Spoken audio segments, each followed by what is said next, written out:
Moin Moin und herzlich willkommen bei Santory. Schön, dass du eingeschaltet hast. Ja, hier dreht sich alles rund um das Thema Nischenparfums. Und es ist, glaube ich, gerade Klappe die 10. Denn ich habe so oft dieses Video gestartet und von Amazon bis DHL, Anrufe auf dem Telefon, kam irgendwie gerade alles zusammen. Ja, ich hoffe, jetzt kriegen wir das mal hier über die Bühne. Bevor ich mich dem heutigen Video widme, möchte ich mich einmal recht herzlich bei euch bedanken, denn ich bin ja mit meinem Kanal erst ganz neu am Start und habe in den letzten Tagen von euch zahlreiche Abos und vor allem auch Klicks auf meine Videos erhalten. Also wirklich vielen lieben Dank dafür. Parfum ist meine Leidenschaft und ja, ich liebe es einfach, Feedback von euch zu bekommen. Vor allem unter dem letzten Video, Xerjoff Naxos nach der Reformulierung, habt ihr auch fleißig kommentiert. Ich habe natürlich auch geantwortet.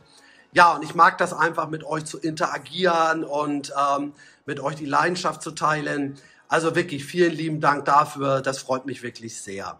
Ja, heute geht es um Torino 21.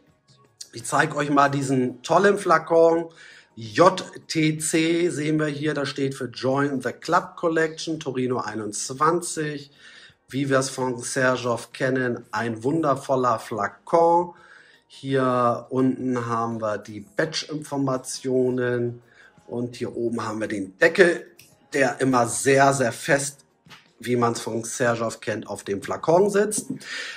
Die Schatulle zeige ich euch heute mal nicht, aber die Verpackung, weil die ist tatsächlich anders, als man es bei Xerjoff gewohnt ist, denn die ist weiß-blau und schwer zu erkennen. Hier haben wir den Namen, hier hinten haben wir nochmal die eine oder andere Information zu der ganzen Geschichte. Da komme ich gleich nochmal drauf zu sprechen. Und hier haben wir die Batch-Information, die Inhaltsstoffe. Ja, so. Warum heißt Torino 21 Torino 21?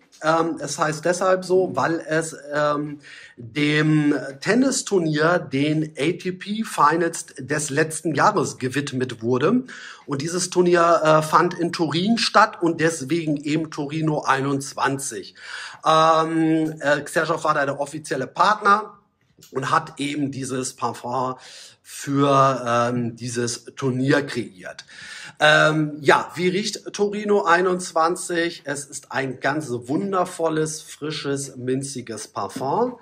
Ich stelle euch einmal ganz kurz die Duftnoten vor. Wir haben hier in der Kopfnote Minze, Zitrone, Thymian und Basilikum.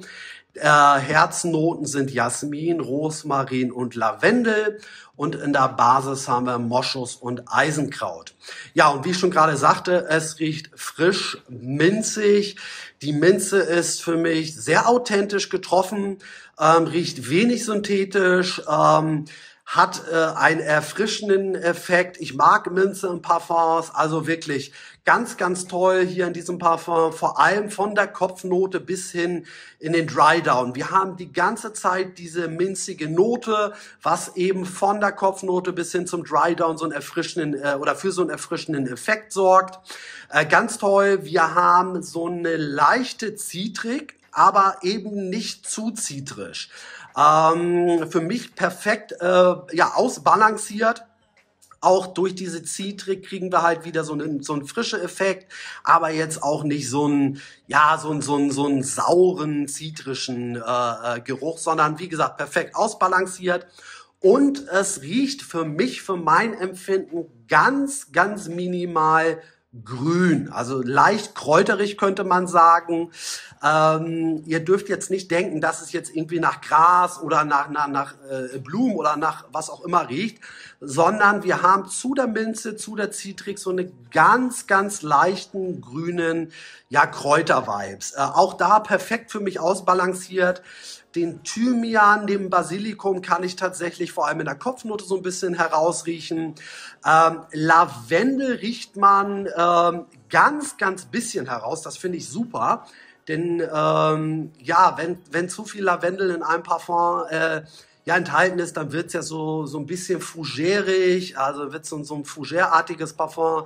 Das ja, finde ich persönlich nicht ganz so toll. Und auch da ist es perfekt ausbalanciert, also nicht zu viel Lavendel.